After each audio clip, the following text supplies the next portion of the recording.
इतिहास बहुत ही difficult subject है, बहुत डिफ़िकल्ट सब्जेक्ट है। एक ज़माना था जब लोग कहते थे होम्योपैथिक चिकित्सा पद्धति कुछ काम करती है। अब वो ज़माने चले गए, अब ज़माने आ गए कि होम्योपैथी ही काम करती है। हमारी अगर लिमिटेशन हो, डायनेमिक डिरेंजमेंट के केसेज हों,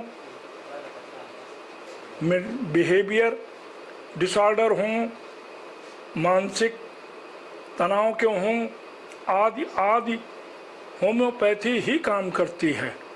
इसीलिए हमारे डॉक्टर हैनीमैन साहब ने पहले एफोरिज्म में ये कह दिया था कि the highest and only mission, तो ये बात नहीं है, उन्होंने डिजीज़ वर्ड नहीं लिखा, अवे फ्रॉम ईच डिजीज़ नहीं लिखा, sickness is prior to disease बाद में इस्टेब्लिश होती है। सिकनेस की फीलिंग, तो उन फीलिंग से, उन भावनाओं से कहाँ जुड़ी है होम्योपैथी। अतः हैनीमैन साहब के विचारानुसार, आदेशानुसार हम माइंड, बॉडी और इमोशंस क्या होते हैं, कितने तरीके के होते हैं, कहाँ हर्ट होते हैं, कहाँ चोट पहुँचती है भावनाओं पे, फिर उनका कैसे व्यवहार होता शरीर पे। इसलिए रिपर्टरी में भी सबसे पहले माइंड लिया गया, बुक में भी सारा, चाहे बोरिक हो किसी को, पहले माइंड लिया गया, तन बाद में आया।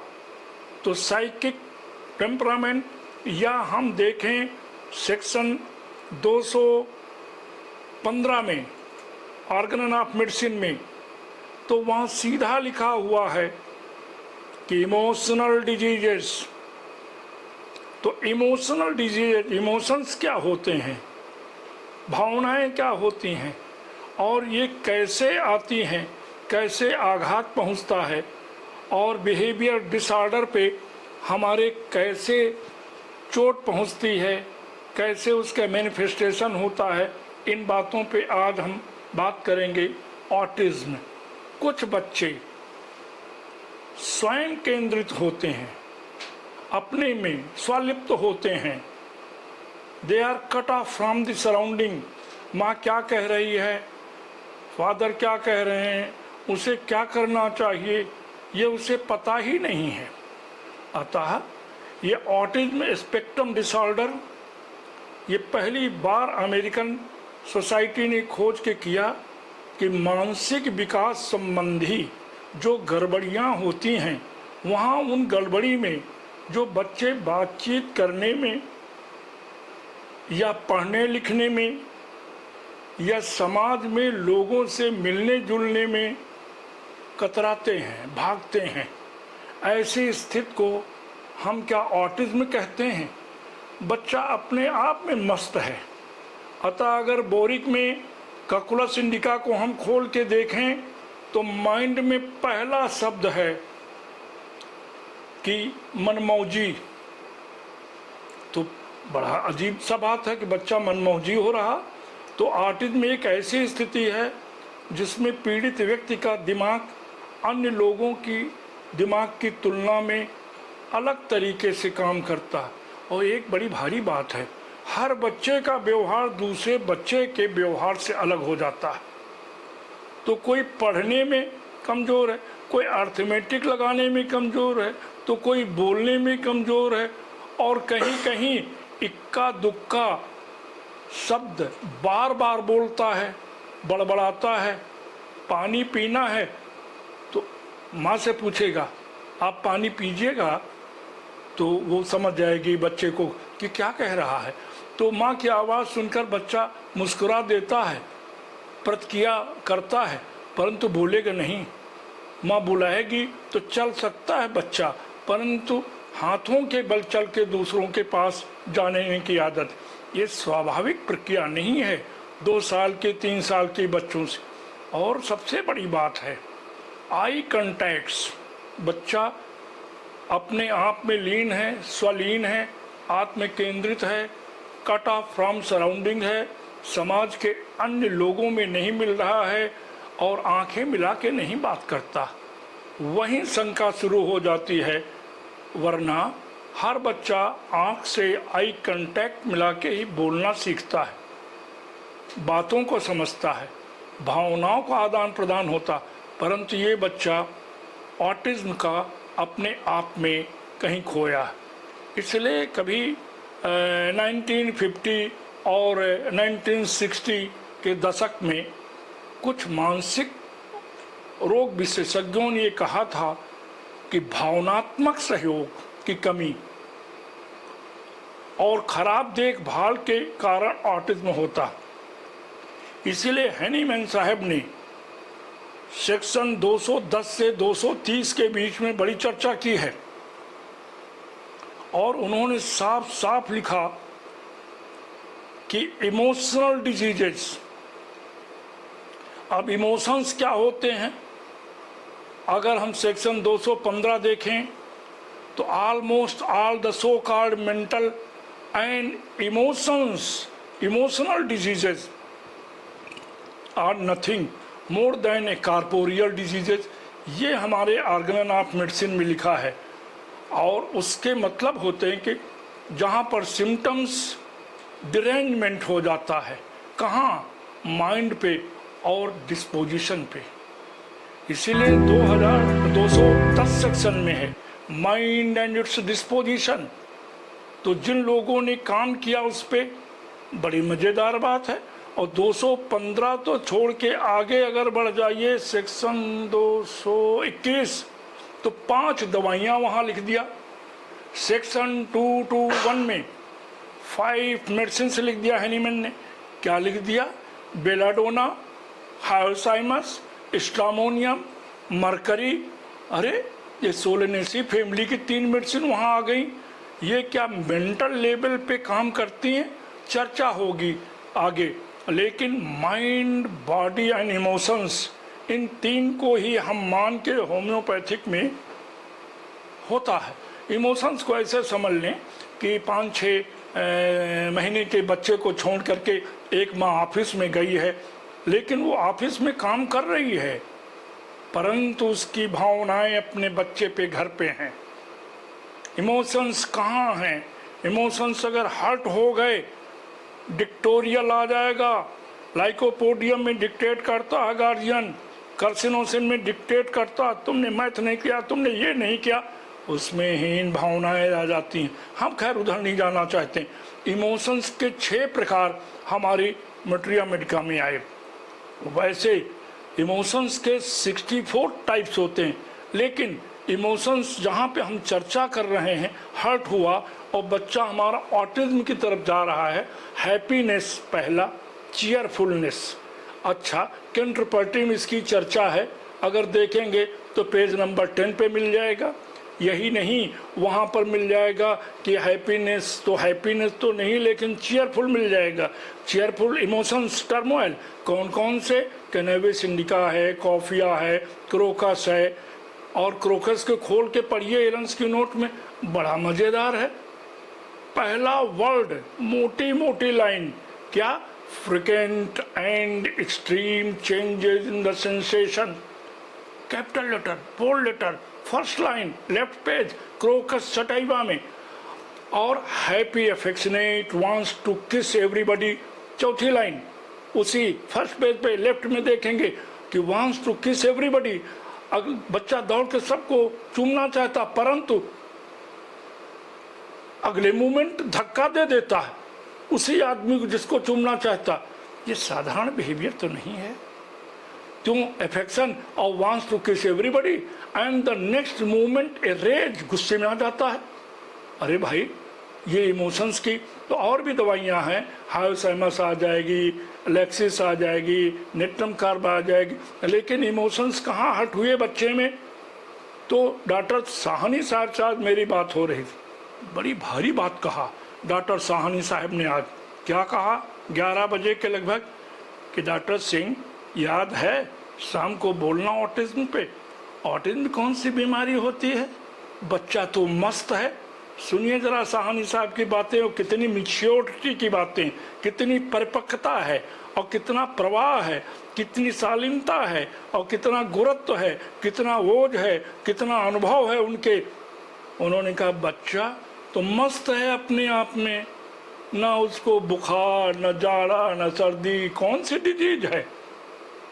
अरे उसका इलाज करने के बजाय उसके गार्जियन को समझाओ कि आई कांटेक्ट करके समझाएं, उसके भावनाओं को समझें, उसके साथ खेलें। बीमार कौन है? बच्चा। इलाज किसको करना? सोसाइटी में मदर को, उसको उसकी बच्चों की भावनाओं को सहला करके एक जहां भाग रहा, छिप रहा, इधर जा रहा, उधर जा रहा, कमरे में छिप जाता, कोई आ जाता है, कुर्सी के पीछे छिप के झांकता है और नीचे कैंट मटेरियल का कहता, चरपैया के नीचे जाके ढकता है। हम नहीं कह रहे हैं कि बेटा काट दो, लेकिन उसके साहस को दीजिए। कौन देगा साहस?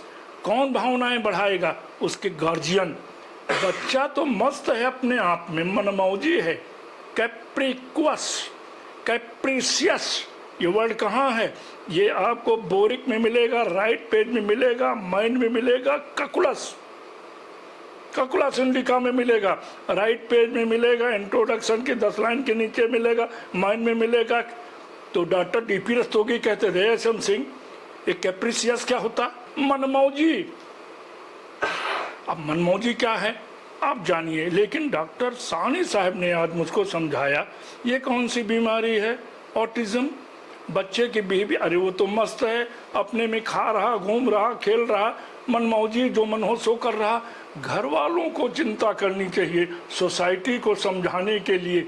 आज याद उन्होंने बताया, उन्होंने कहा कि देखिए पढ़ लीजिएगा जरा ट्यूबरकुलिनम, पढ़ लीजिएगा मेड्रोइनम और भी दवाइयाँ, ये उनका अनुभव। तो डॉक्टर साहनी साहब एक अनुभवी चिकित्सक हैं, एक ग्रेट क्लिनिशियन। उनसे बात करके देखिए, उनको समझने की कोशिश करिए, तो दूसरे को छोटापन महसूस होगा। और मैंने समझा कि हाँ, कहाँ पर गलती है। बड़ी बड़ी लेक्चर दे रहे हैं आप ऑटिज्म पे। अरे उसको बुखार है क्या, सर्दी है क्या, जुकाम है क्या, पैर टूटा है क्या, डायरिया है क्या, डिसेंट्री है क्या, ब्रोंकाइटिस है क्या, क्या उसको बीमारी? ऑटिज्म। कौन ठीक करेगा? उसके घर वालों को संस्कार डालने के लिए क्या क्या प्रयास करने, अलग लेक्चर हो जाएगा, मैं विषयांतर हो जाऊंगा। लेकिन देखूं कि बच्चे को हम देखें। अतः हैनीमैन ने एक वार्निंग दी है, ए डॉक्टर बड़े काबिल हो, केस टेकिंग कर चुके, राइटिंग का काम कर चुके, 10 पन्ना भर लिया, 20 पन्ना भर लिया, बंद करो अपनी पोथी पन्ना और बंद करो अपना पेन, अपने जेब में रखो। सेक्शन 90, सेक्शन 90 में कहते हैं, doctor if you are finish your case taking please, 3rd line, observe the patient. 3.5 line का सेक्शन 90 है और 20 लाइन का उसका फुट नोट है। अरे ऑब्जर्व करो पेशेंट को, कैसे आपके कमरे में आया, जल्दी से आया, कुर्सी पे बैठ गया कि छटपट छटपट कर रहा, कि भाग रहा, कि आपके टेबल के सामान फेंक रहा, आपकी तरफ देख रहा, आँखी प्यूपिल डायलेटेड है कि प्यूपिल कंट्रैक्टेड है, मुस्कुरा रहा कि रो रहा, कि आपकी टेबल के नीचे घुसा जा रहा, कि दीवार में घुस गया, या ट्यूबरकुलिनम है, गार्जियन पकड़ के हाथ ला रहे हैं, फिर वो चिल्ला रहा मैं नहीं जाऊँगा डॉक्टर के पास, बहुत डिफिकल्ट है ट्यूबरकुलिनम चाइल्ड को ट्रीट करना। खैर नहीं हो, तो physician must observe, 3rd line section 90। क्या ऑब्जर्व करे? कि लेटा है, हाँ लेटा है बिस्तर पे, जब आप देख रहे हैं, एग्जामिन कर रहे हैं पेशेंट को, मत्था के नीचे हाथ रखे है, एक हाथ रखे बेलाडोना है क्या, मत्थे के ऊपर दोनों हाथ रखे सो रहा, पल्सेटिला क्या, कैंटरपल्ट्री। कहाँ मिलेगा? पोजीशन में मिलेगा, पॉस्चर में मिलेगा। तो फिर देखिए, दो पेट सोए हैं, पेट पे हाथ रखे दोनों, अरे हाथ हटा लो, नहीं हम पेट पे हाथ रख के ही सोएंगे। किधर चला जा रहा? पल्सेटिला की तरफ चला जा रहा। दोनों पैरों को हिला रहा, पैरों को मोड़े है, मेडोइनम की तरफ लिफ्ट करके करके नी जॉइंट में है, या लेक्सिस की तरीके से किस तरीके से घुटनों को टेक के सो रहा है, या हाथों से उलझा के बातें कर रहा है, कैलिब्रोमेटम है क्या, आपने क्वेश्चन कोई किया तो हाथें हिला रहा है, कैलिब्रोमेटम है क्या, आप बात कर रहे हैं तो पैर नचा रहा, ऑब्जर्व योर पेशेंट, जिंकम मेटालिकम क्या, या हाथों से बात कर रहा, पैर से बात कर रहा बच्चा, दोनों तरीके से, क्या मेडोइनम को रिलेशनशिप के ऊपर देखे, क्या मेडोइनम है क्या। अतः हेरिंग ने एक किताब बड़ी छोटी सी लिखी, लैंग्वेज ऑफ डिजीजेस।